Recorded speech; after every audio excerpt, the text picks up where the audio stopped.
tiba-tiba ingat elektron ya. Jadi, oke, kita mulai sini aja dulu. Banyak orang memprofilkan atau menggambarkan keluarnya bangsa Israel dari Mesir itu untuk suatu kebebasan. Betul. Dan digambarkan Paskah. Betul? Paskah bicara penebusan. Tapi masalahnya penebusan ini dikotakkan, diberhentikan kepada pengampunan. Pengampunan adalah kita dibebaskan dari hukuman. Tetapi apa yang menjadi tujuan Tuhan bukan hanya kita bebas dari hukuman. Pengampunan is not the purpose. Pengampunan itu pintu masuk untuk tujuan. Dan saya terkejut ketika membaca ayat ini. Aku Yahweh Elohim yang membawa engkau keluar dari Mesir. Coba dibaca. Supaya apa? Aku diam. Aku tinggal di tengah-tengah mereka. Makanya Musa tidak deal dengan Fir'aun. Ketika Fir'aun berkata, udah pergi-pergi semua, tapi domba ternakmu tinggalin di sini. Enggak bisa. Kami enggak hanya untuk bebas. Kami untuk beribadah. Apa artinya ibadah dalam konteks ini? Menyediakan pijakan supaya Tuhan itu landing, berdiam. Karena ini bicara kerajaan. Ada protokolernya. Lihat di perjanjian lama, bagaimana Tuhan itu hadir, pijakan-pijakan itu selalu ada mesbah. Betul? Dan dia hadir di situ. Nah, lihat. Apa itu tabernakel? Dikatakan di kemah pertemuan, Tuhan bicara dengan Musa dari atas tutupan, dan di antara kirub. Di sini. Jadi sebenarnya tabut itu apa? Portal. Portal, katakan portal. Anak muda tahu wifi? Wifi, tahu? Portal. Portal. Nah, saintis menemukan elektron. Orang mengira paling kecil itu atom. Ternyata setelah atom masih ada apa? Subatom. Elektron. Elektron itu partikel atau gelombang? Ternyata ya partikel, ya gelombang. Lihat di Google, duality of electron. Keluar. Itu buat saya itu amazing. Yesus itu anak Allah atau anak manusia? Dua-dua. Nah, saya bahasakan. Kalau kita nih di dalam daging, hidup sebagai manusia, Anda itu partikel, materi. Tapi ketika Anda penuh roh, Anda jadi gelombang. Halo? Anda akan memiliki satu aura. Amin. Dan ketika Anda masuk dalam gelombang, Anda bisa terhubung satu dimensi yang gak kelihatan. Ketika suara saya masuk dalam gelombang elektromagnetik, suara saya bisa menembus sampai Jakarta, sampai luar negeri. Amin. Kalau suara saya dalam gelombang suara, ya di ruangan ini saja. Amin. Roh Kudus itu membuat kita masuk dan memiliki frekuensi yang membuat Anda dan saya terhubung dengan sebuah realem. Saya sudah sering bagikan. 2 tambah 5 berapa? Tergantung di mana. Air jadi es atau tetap air? Di Surabaya tetap air. Di Toronto apalagi ini di Januari puncaknya. Jadi es. Mana yang benar? Dua-dua benar. Ketika Anda dalam realitas surga, di situ hukum alam tidak kelihatan berlaku. Satu penemuan dokter yang tingkat dunia. Dia berkata ilmu kedokteran itu hanya melihat tubuh ini hanya protein, materi. Tapi sesungguhnya setiap sel kita ini seperti flash disk, file, baterai. Apalagi yang namanya jantung dan otak. Ada seorang yang menerima cangkok jantung dari seorang anak perempuan yang dibunuh. Dia bisa lihat peristiwa pembunuhan itu. Berarti apa? Ada rekaman yang dia terima. Karena dia terima jantungnya orang yang dibunuh. Jadi memori itu tidak hanya dipikir di otak. Jantung sudah difahami sebagai sel-selnya seperti otak. Makanya kalau takut deg-deg. Ya tak? Seneng juga deg-degan. Jatuh cinta juga deg-degan. Kok diam semua sih? Mbok ya saya disambut dengan senyum-senyum sedikit gitu.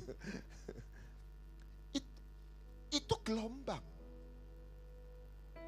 Orang jatuh cinta kok deg-degan apa? Gelombang.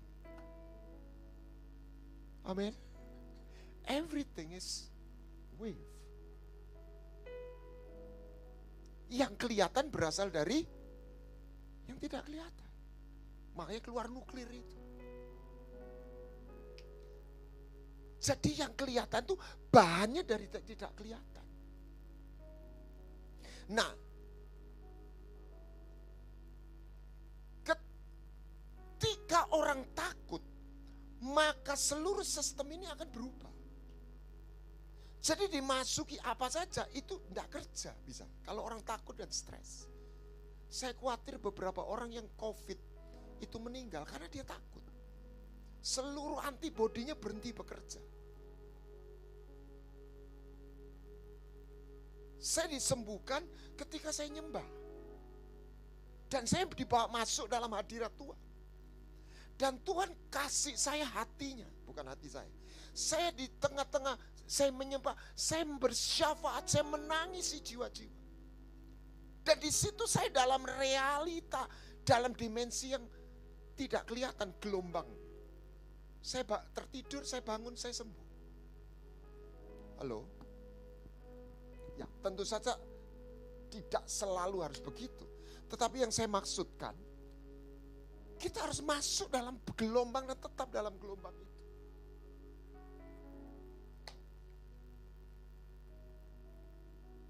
Benny Hinn pernah datang di satu gereja, gembalanya ngomong, tolong saya didoakan, saya ini sakit kanker. Tapi gak ada jemaat yang tahu. Tolong doakan. Oke. Dan Benny Hinn khotbah, nyanyi. Orang ini kepingin sudah didoakan. Tapi Benny Hinn tidak mendoakan. Sampai dalam satu penyembahan. Masuk dalam hadirat Tuhan. Benny Hinn mulai mendoakan. Lalu dia tanya, kenapa kamu tidak sejak awal? Sebab engkau lihat saya. Lihat manusia. Engkau gak sembuh.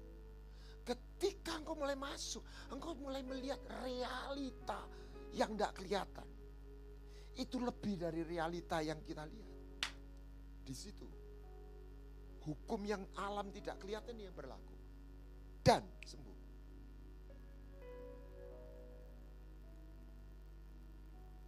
Dan untuk masuk situ, Anda harus ketemu tabutnya. This is a portal. Allah yang hadir. Apa itu battle? Yakub tidur di situ. Ini yang di mana? dikatakan Tuhan, kamu akan lihat malaikat naik turun. Iya, naik turun. Dan Yakub sangat sadar, ini adalah pintu gerbang surga, portal. Amin.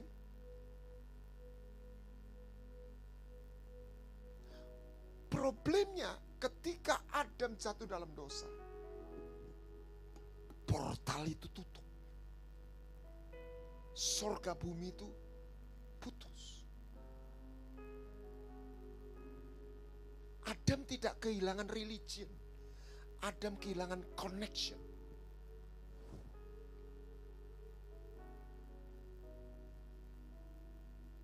Saudara, salah satu adalah untuk kesehatan yang orang bicara cuma bahan-bahan adalah cell communication. Jadi otak ini yang mengatur. Dan di sini butuh listrik. Saya mendalami itu sedikit. Jadi kalau ada sel yang rusak, kaki luka, itu sebetulnya tubuh ini sudah menyediakan apa? Untuk mengganti sel yang rusak. Tetapi dia harus punya sinyal. Sinyalnya harus sampai ini ada kerusakan. Lalu dia mengirim satu dengan listrik kebakar. Dia harus punya telepon untuk ke Pemkot. Biarpun Pemkot itu punya pemadam kebakaran 10, tapi kalau teleponnya nggak sampai, brandware-nya nyampe nggak? Nggak datang. Sehingga luka itu nggak sembuh-sembuh. Diabetes itu kadar gula di dalam darah itu membuat sinyal itu hilang. That's the idea. Jadi yang kita butuhkan apa? Connection. Apa yang tidak dimiliki dan diberikan agama? Koneksi. Agama memberikan ritual. Mohon maaf. Agama memberi belief system. Agama tidak mampu memberikan koneksi. Untuk terhubung, Anda harus sama di dalam frekuensi. Amin. Ini khotbahnya insinyur.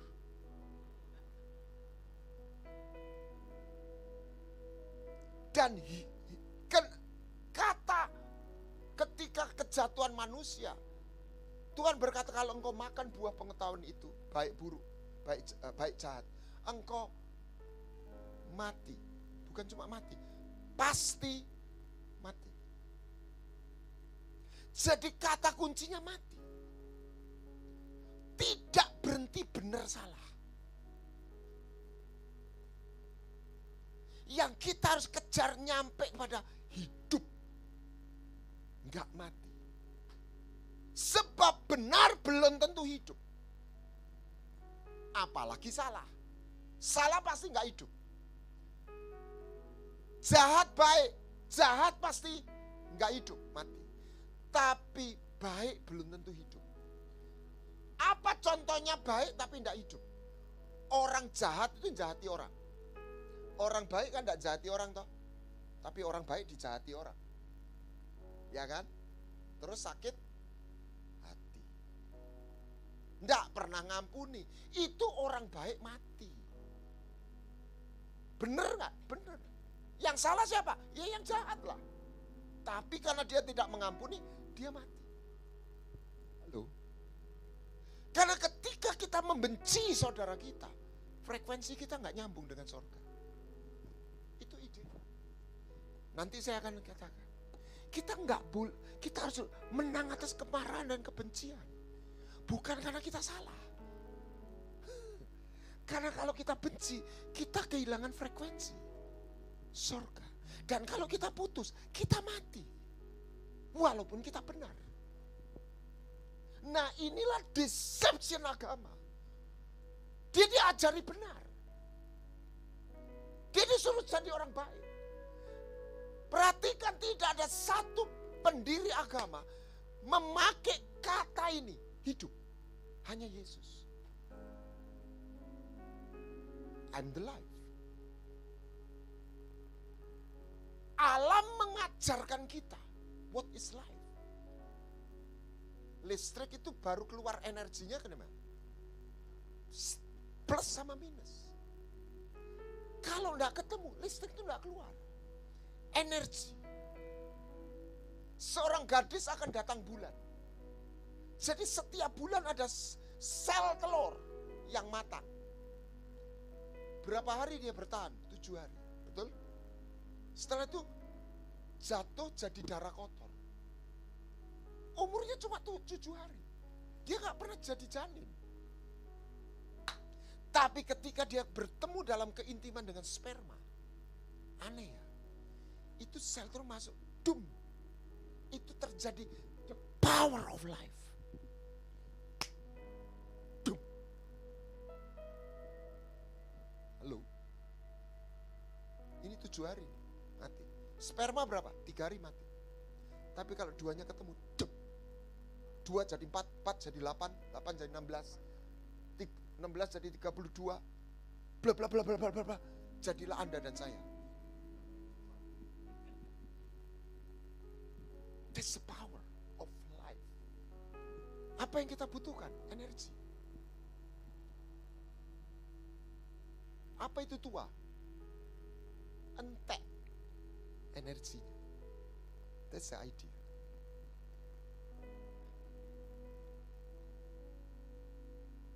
Dan Tuhan berkata, orang yang menanti-nantikan Tuhan, recharging. Kapan itu? Terhubung.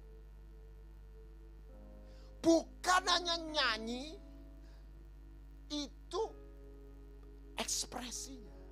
Masih ingat nasi goreng? Nasi goreng saya sodorkan dengan piring. Ada kerupuk dan timun. Piring itu provisi. Timun dan kerupuk itu ekspres. Tapi esensinya nasi goreng. Biarpun piringnya mas, good. Kita jangan nolak piring. Nggak ada piring nggak nyampe. Tapi ya hakikatnya adalah nasi goreng. Kita nyanyi lagu apa? Tetapi hakikatnya apakah ketemu frekuensi itu melalui lagu itu?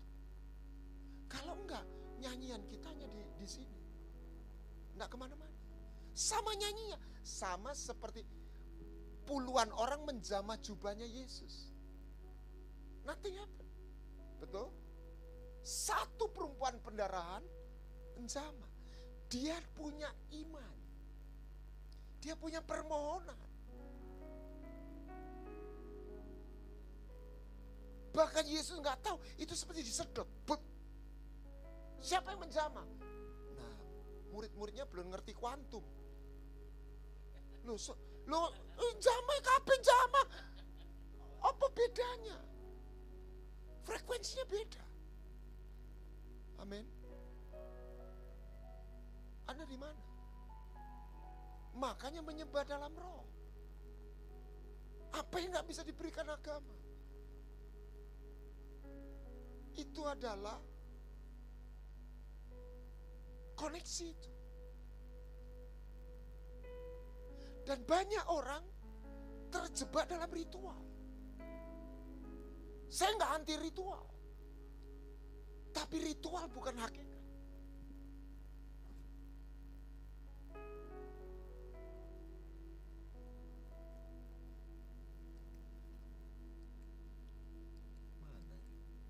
Oke, good. Nah,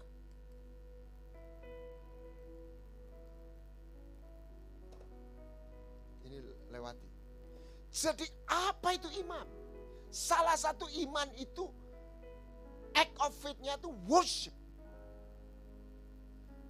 Karena Tuhan memanggil kita untuk menyembah. Lihat, zamannya Nuh membuat mezbah dan ketika Tuhan mencium persembahan harum, makanannya Tuhan itu penyembahan. Dan penyembahan itu harus ada mezbah dan ada persembahan. Bagaimana Iliat api turun dari sorga? Bangun mezbah. Apa tandanya orang Israel tidak beribadah? Mezbahnya terbengkelai. Korbannya nggak ada. atau korbannya enggak karu-karuan. Bukan perayaannya hakikatnya. Bukan berarti perayaan tidak perlu. That's fine. Tapi yang menentukan bukan perayaan. Bukan ramenya. Bukan ornamennya. Baca kitab Amos. Tambahkan, bikin perayaan lebih seru lagi. Tapi engkau gak punya persembahan. Engkau gak bawa keadilan. Engkau gak bawa kebenaran. Engkau gak bawa kasih. Engkau gak bawa ketaatan.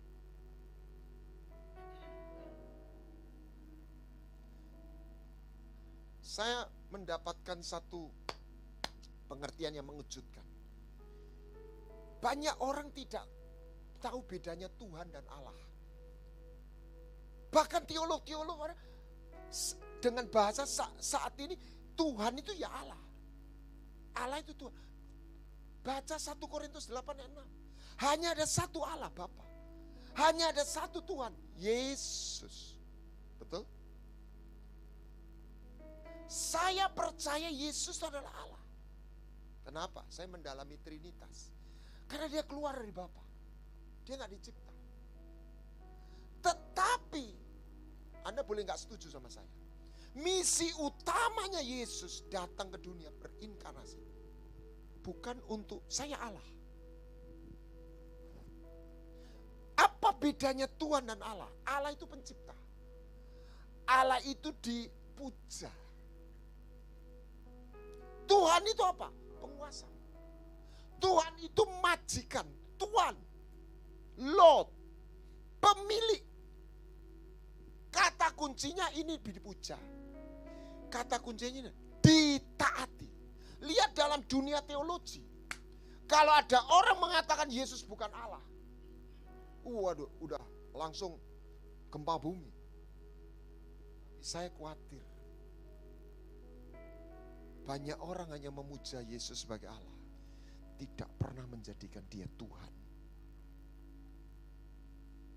Saya khawatir. Hari ini gereja menekankan rasa. Gedungnya nyaman. Komunitas. Saya nggak anti. Kita makan perlu bumbu. Bayangkan kalau kita di sini nggak ada AC. Aduh, sambil dengerin firman Tuhan gitu. Tapi kita jangan datang ke gereja karena AC-nya. Amin. Ada satu gereja di, saya nggak perlu sebutkan, Australia, yang bikin cabang di sini juga. Anda tahu maksud saya. Saya nggak katakan negatif. Itu ada goncangan, pemimpinnya ada satu kejatuhan, ada skandal. Saudara, gereja itu nggak berubah. Tetap orang datang. Dalam arti positif, imannya tetap misalnya. Tapi dalam arti yang lain, dia nggak peduli. Karena saya datang di gereja ini, saya cari rasa. Dan suasananya enak. Di dalam hadirat Tuhan ada rasa. Betul. Tapi kalau kita hanya rasa doang, kita tersesat. Karena Tuhan memanggil kita dalam roh dan kebenaran.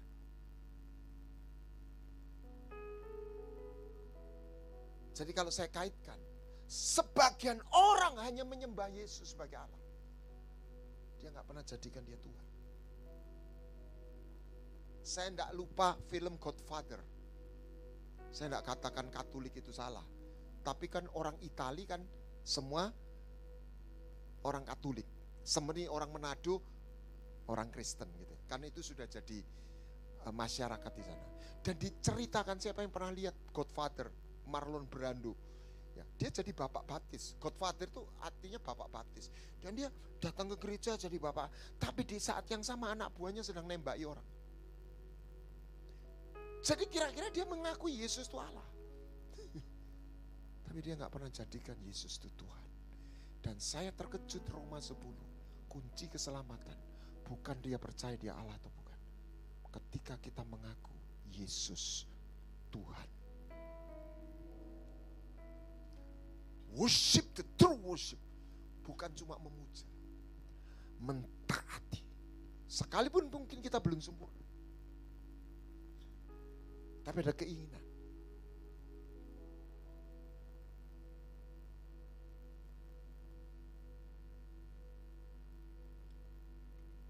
Apa yang dituding tentang ahli Taurat. Perpuluhan ada jintan manis kau berikan. Tetapi yang terpenting dalam hukum Taurat. Saya tidak anti perpuluhan, saya justru setuju dengan perpuluhan. Tetapi yang Tuhan kritik bukan perpuluhannya. Yang Tuhan kritik ketika jadikan perpuluhan itu hanya ritual. Harus lahir dari satu hati. Amin.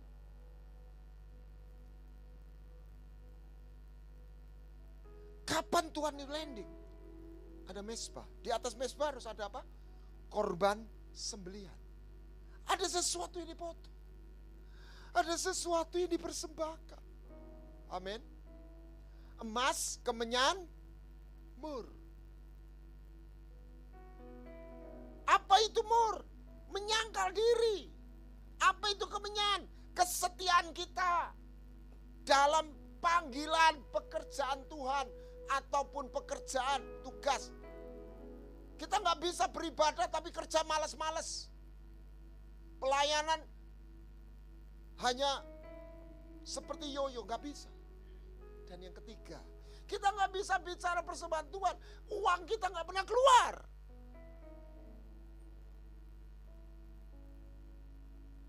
Yang masih single-single, ya masih single kan? Kalau ada pria bilang, aku sayang, aku cinta sama kamu, nggak pernah traktir kamu, jangan percaya.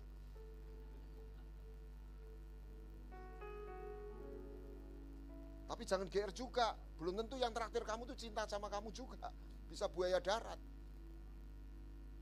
Jadi yang traktir belum tentu cinta, yang cinta pasti traktir, gitu loh ya. Amin.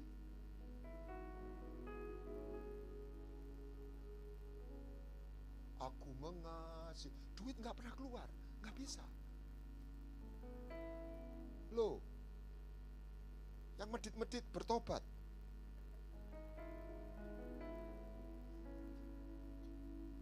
Tapi jangan khawatir, Tuhan tidak meminta apa yang tidak ada padamu.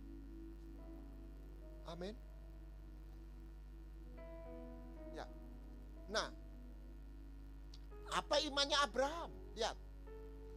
Iman Abraham bukan cuma manggut-manggut percaya. Bethel, Hebron, terakhir apa? Gunung Muria. Apa itu? Mezbah. Jadi Abraham itu apa? Wujud imannya, worshiper.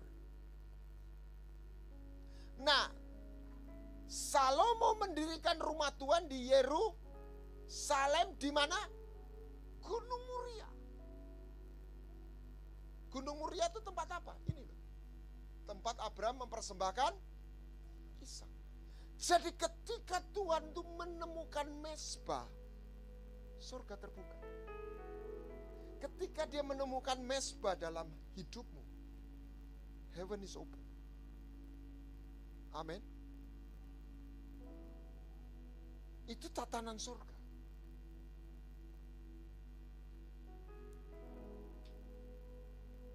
Anda gak harus datang ke Benny Hinn, Benny Hong. Anda bangun mezbah. Amin. Faith is not merely belief for watching. Juga cuma ngelihat, mengamat, penonton. But walking and worship in spiritual journey from level to level. Kenapa bait suci itu ada di Yerusalem, Gunung Muria? Ternyata di tempat itu, berapa tahun yang lalu, Abraham mempersembahkan putranya. Dan ketika ketaatan dari Abraham itu membuat sorga terbuka di tempat itu.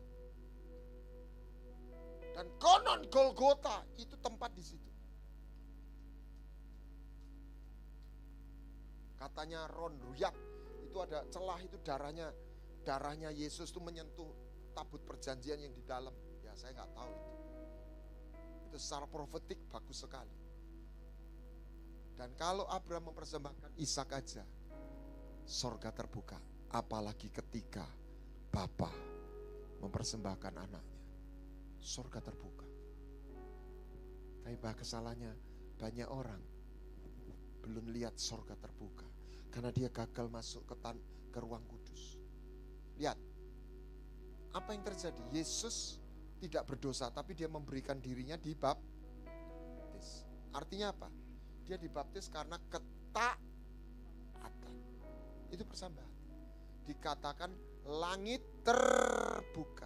Ada terjemahan baru lagi, saya nggak tahu, saya belum punya. Saya nggak setuju selalu diterjemahkan langit. No, heaven. Sorga was opened to him. Not for everybody. To him. Because Jesus obeyed to the will of Father. This is offering. Di komunitas saya satu hari, satu Selasa, kita mengalami hadirat Tuhan yang pekat sekali. Saya selesai, saya bilang gini, lihat nih, kita mengalami hadirat Tuhan hari ini. Ulang ono lagi. Dan kita enggak berbuat apa-apa, kita enggak ada persembahan lagi, kita enggak ada rasanya menyangkini. Lihat, lama-lama hilang. Ritualnya sama. Tapi yang enggak kelihatan di sini enggak ada. Hilang. Halo?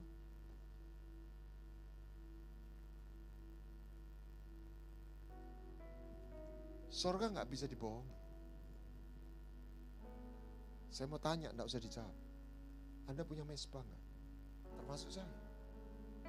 Bukan soal saya berkhotbah pelayanan. Ada mesbah enggak?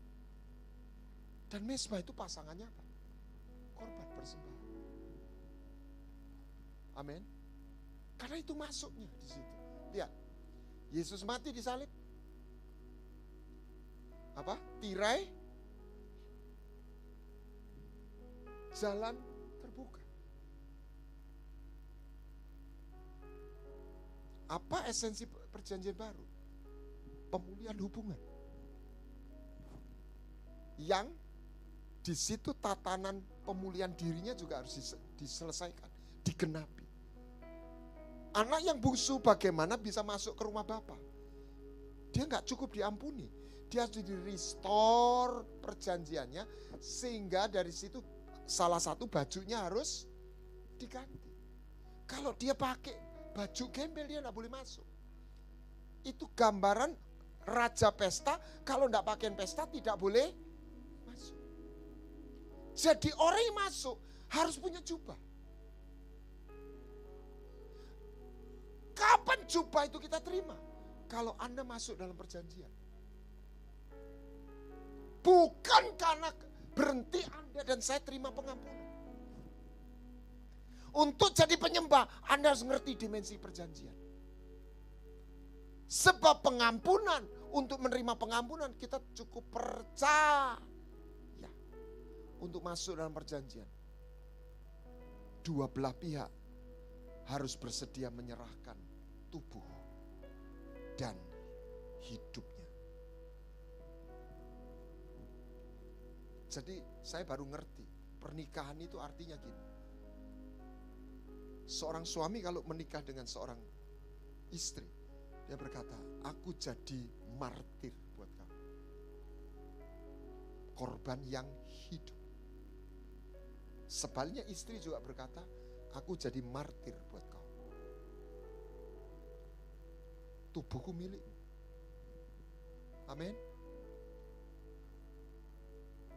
Ketika orang masuk dalam pernikahan, di situ mereka punya jalan masuk untuk melakukan keintiman. That's the idea. Dan yang menyerahkan bukan wanitanya atau prianya, kedua belah pihak.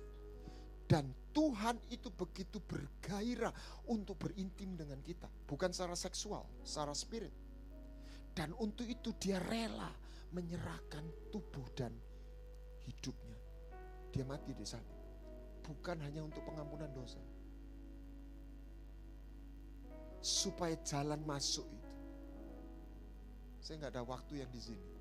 Makanya berpikir dalam hati. Ini imajinasi di sini. Sini. Harus dua pikiran ini. Makanya di dalam bahasa Inggrisnya bukan dia membuat perhitungan, berpikir dalam hatinya. Mau belajar bahasa Ibrani. Sa'ar, ting, sin ayin res. Sin itu apa? Menelan, gigi. Ayin itu mata, res itu orang. Jadi melihat seperti di pintu gerbang, sa'ar, gate, dan ada satu dimensi yang menelan realita ini. Dalam hati, hati itu apa? Nefes. Nun itu benih, pe itu mulut, sin itu menelan. Jadi ada benih ilahi. Kapan seorang wanita hamil? Karena dia berintim. Ada benih yang ditanam. Dan benih itu ketika dilepaskan mulai mulut, jadi. Makanya dalam siapa percaya dalam hati dan mengaku dengan mulut. Makanya semua namanya iman itu imagination, vision. Bukan huruf, bukan akademik. Anda dan saya dipanggil untuk menemukan dimensi itu. Makanya gereja harus jadi tabernakel Daud.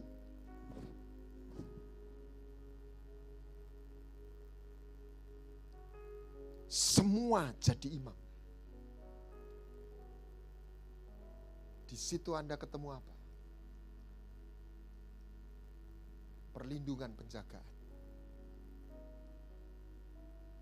Di situ ada shield, ada perlindungan. Di situ ada penyediaan. Tuhan gembalaku, tidak kekurangan aku. Yesaya 33. Di situ rotinya tersedia, air minumnya terjamin. Kita nggak lapar, kita minum. Jasmani itu berkat fisik, tapi juga rohani. Hatimu dipenuhi dengan damai. Amin. Dengan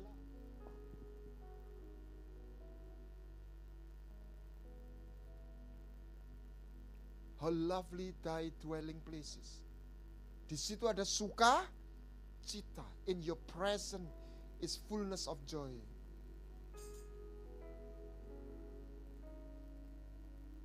Ada sukacita, ada damai sejahtera, ada kuasa yang memulihkan, menyembuhkan. Saya bersaksi sebagai manusia, kita pernah bete ya toh, sumpek. Dan waktu saya masuk, tidak tunggu 1 jam berhari-hari. Itu semua kegalauan, kelesuan, kacau itu dilepas. Mata air memancar di padang gurun. Amin. Ketika Anda terkoneksi itu, ada sesuatu yang di luar kemampuan kita. Dan Anda harus ingin, Anda harus rindu. Makanya mintalah, carilah Anda, ketok sampai pintu itu dibuka. Dan yang terakhir, kehidupan. Engkau akan memandang raja dalam semaraknya dan melihat negeri yang terbentang jauh. You will see how majesty our Lord. Betapa mulianya. Makanya teriak malaikat, kudus, kudus, kudus, mulia Engkau. Dan yang luar biasa, Engkau layak karena Engkau sudah memberi kehidupan. Engkau layak karena Engkau sudah menebus kami. Dia bukan Allah yang memanipulasi kita. Sayangnya ada beberapa pengajaran yang orang itu suruh jadi budaknya Allah. Allah itu dikit-dikit ngamuk, dikit-dikit ngamuk. Saya nggak setuju. Dia Allah yang baik.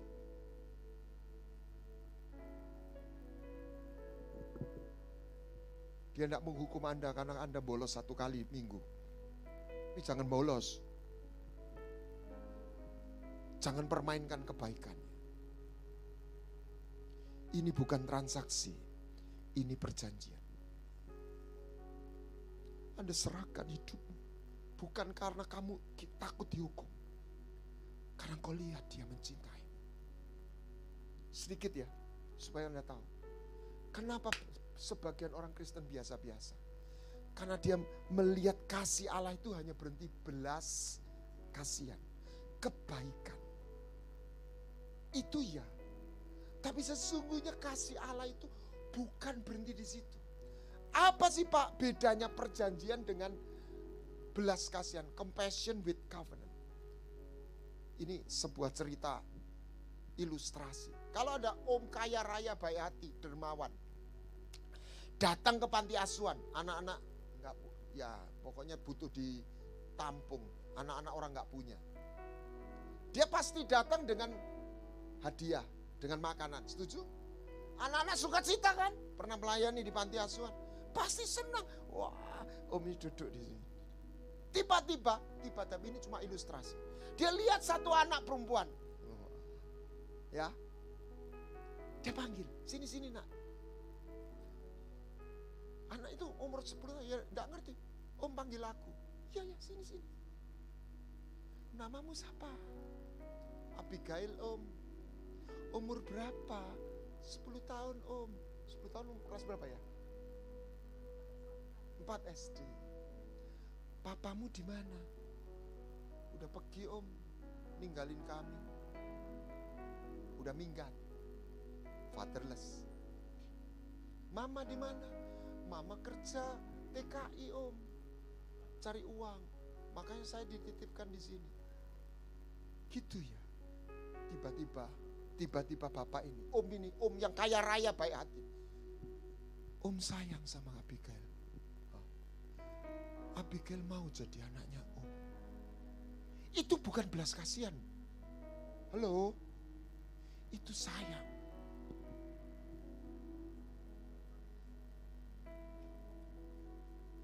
Dan Abigail ini keluar dari panti asuhan.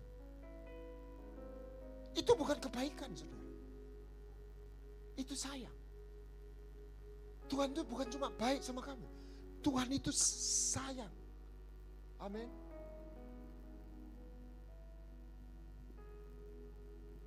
Buat Abigail itu, om ini bukan hanya penolong.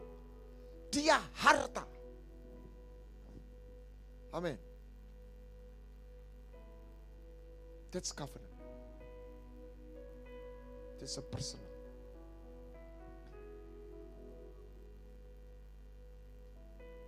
Dan hidupnya Abigail gak sama.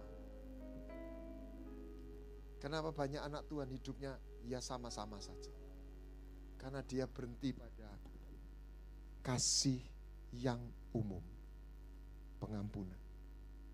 Tapi dia tidak pernah ngerti perjanjian. Untuk masuk di situ, Anda harus ngerti,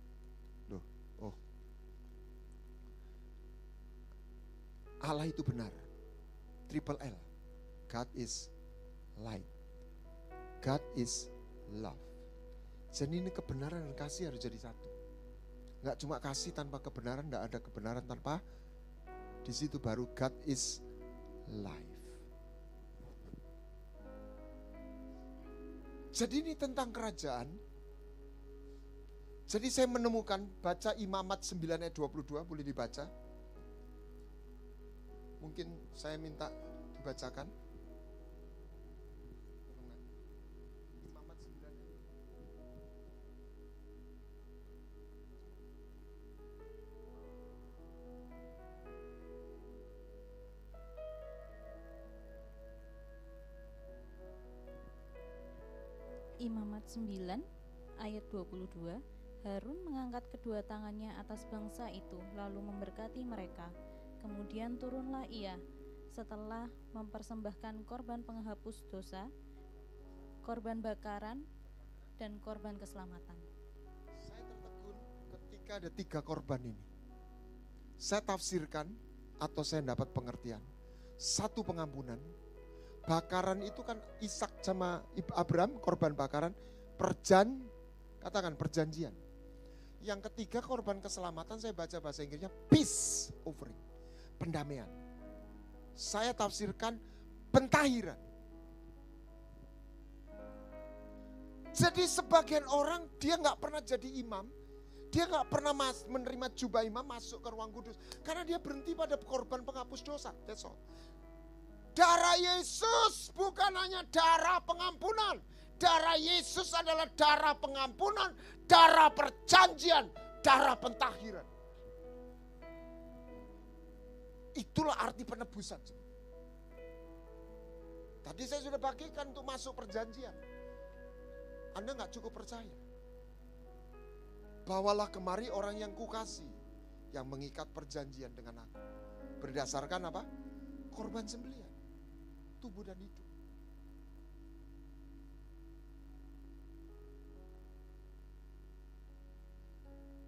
Seorang wanita nggak bisa menikah dengan seorang pria berkata begini, oh hatiku milikmu, tubuhku enggak. Halo? Banyak orang, hatiku milikmu Tuhan. Banyak anak muda melayani, hatiku milikmu, tubuhku enggak. Saya sudah temukan anak muda melayani aktif, tetapi dia melakukan satu pergaulan bebas, seks bebas di luar.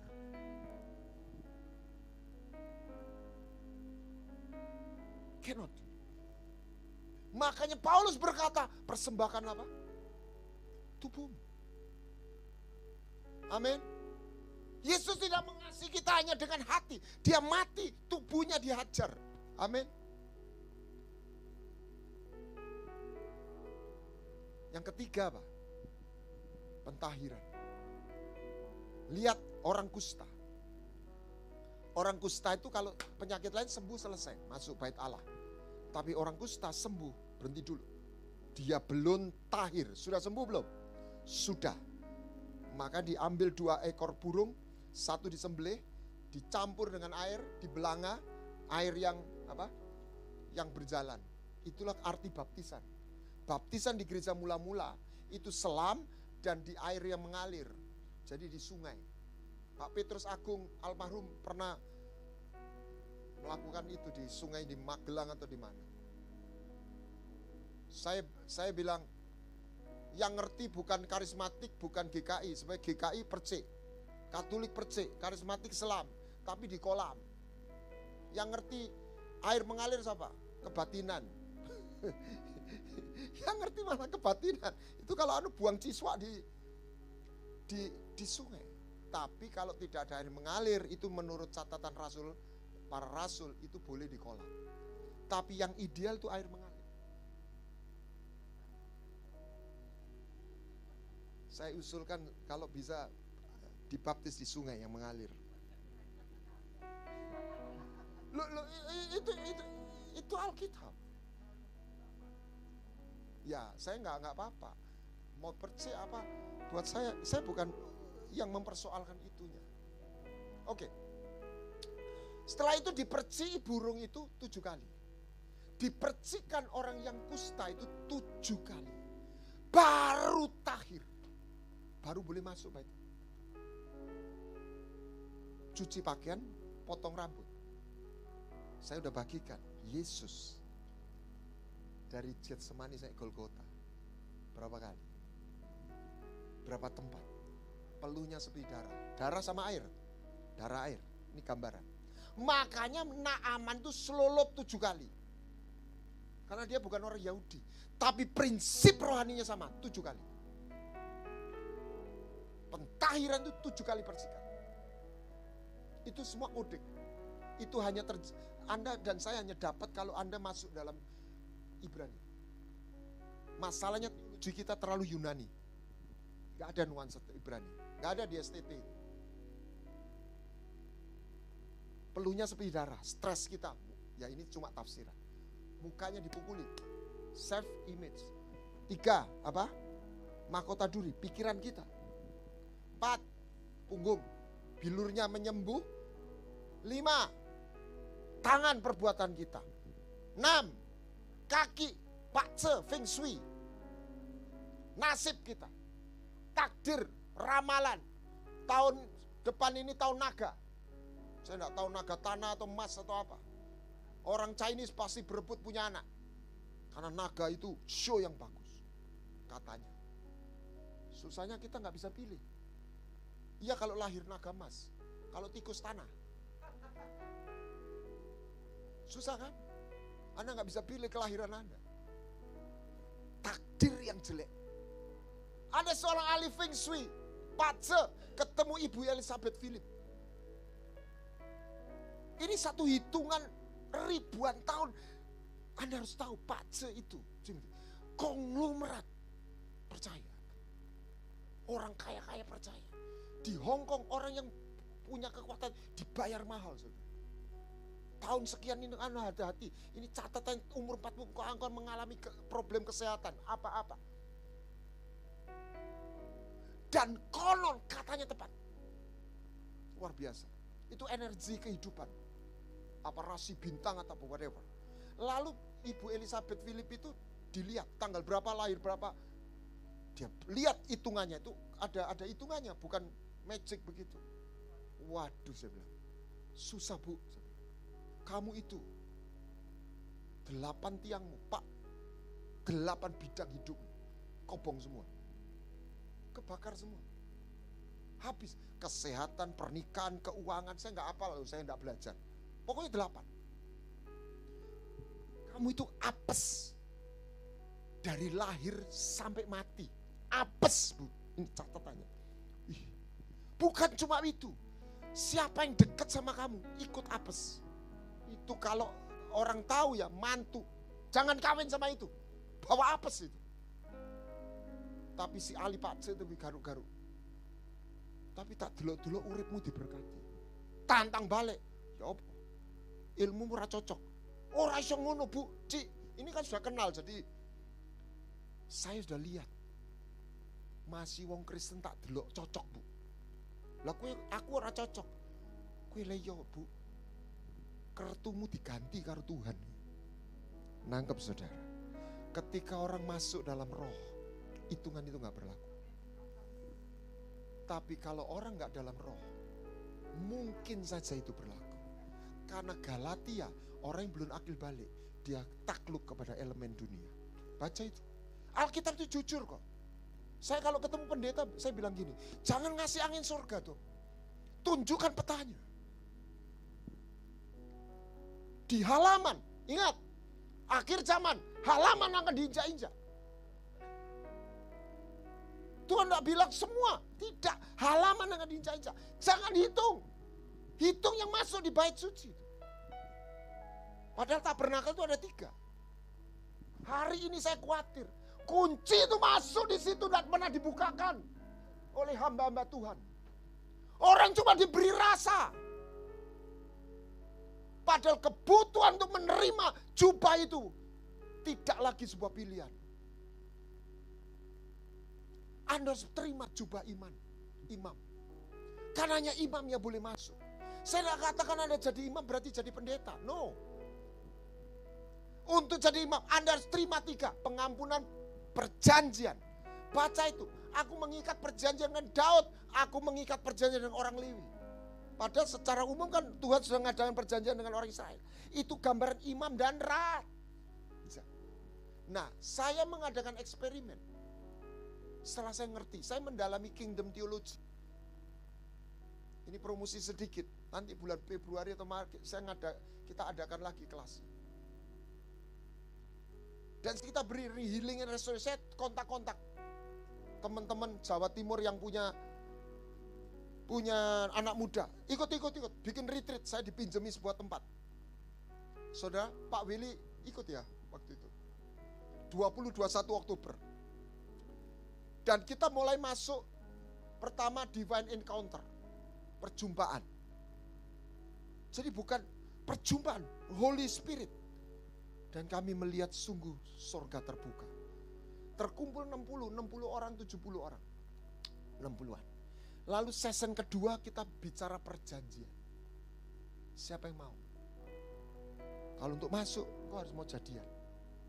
Apa yang kau serahkan? Tubuh dan hidup. Yang ketiga apa? Pentahiran. Dan inilah gambar-gambarnya. Mereka dilawat Tuhan. Heaven is open. Heaven is open. Dan waktu sesi pentahiran, banyak yang mutah-mutah apa. Seperti kalau bukunya Kopingho, Hawa Kotor. Saya pernah ketemu orang yang jadi wakilnya Ibu Mary Hartanti. Dia seorang bisnismen. Dia dulu sering minum air apa-apa. Dan waktu dia bertobat, tiap kali malam dia nyanyi, kepingin mutah. Sebulan, setiap kali nyembah, mutah. Sampai akhirnya dia betul-betul bebas. Itu namanya pentahiran. Daud ketika dia berdosa, Sampar datang. Dia minta ampun karena dia menyesal. Sampar gak berhenti. Tuhan ingin Sampar itu berhenti. Tuhan meminta dia masuk dalam tanah pengirikan Arauna. Dan dia mempersembahkan 2 korban. Bakaran dan keselamatan atau pendamaian. Itulah dan yang sesi kelima atau keempat, Pak Willy ikut ya, lihat itu. Oh yang demam. Saya betul-betul sangat terkesan. Saya bilang gini, sekarang kamu sudah masuk perjanjian, kamu sudah ditahirkan. Sekarang kita tidak doain kamu. Kamu mau berdiri, mau duduk, mau jalan, silahkan. Saya cuma kasih musik, kamu cari sendiri. Dan 90% anak muda terhubung. Ada yang tersungkur, ada yang nangis, ada. Kita nggak doain, kita nggak ada lagi. Dan buat saya, ini perjanjian baru. Ini tabernakel Daud. Bukan ada imam besar masuk satu. Tuhan tidak puas holy man. Tuhan rindu holy people. Semua jadi imam. Semua jadi raja.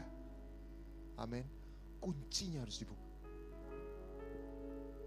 Gak bisa cukup berhenti dalam dimensi pengampun untuk masuk di situ.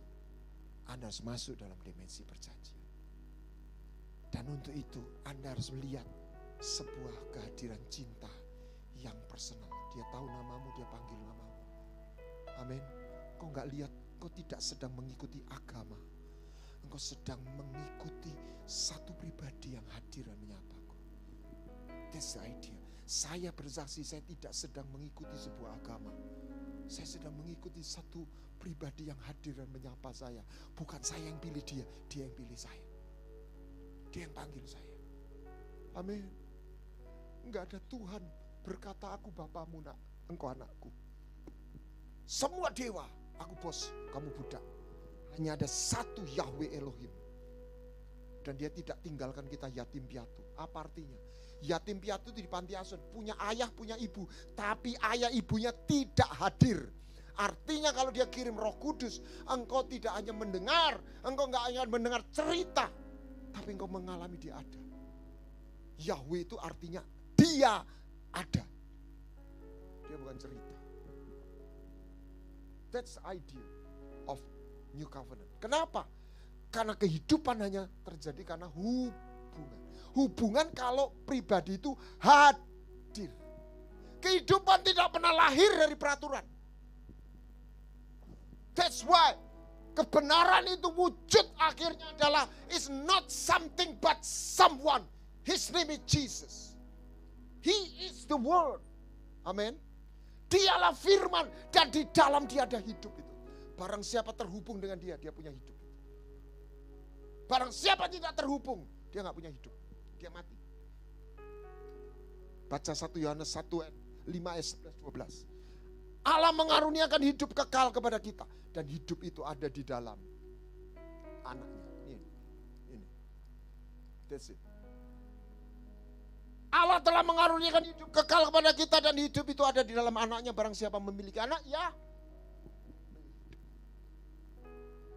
Ini gak bicara hanya berhenti pengampunan.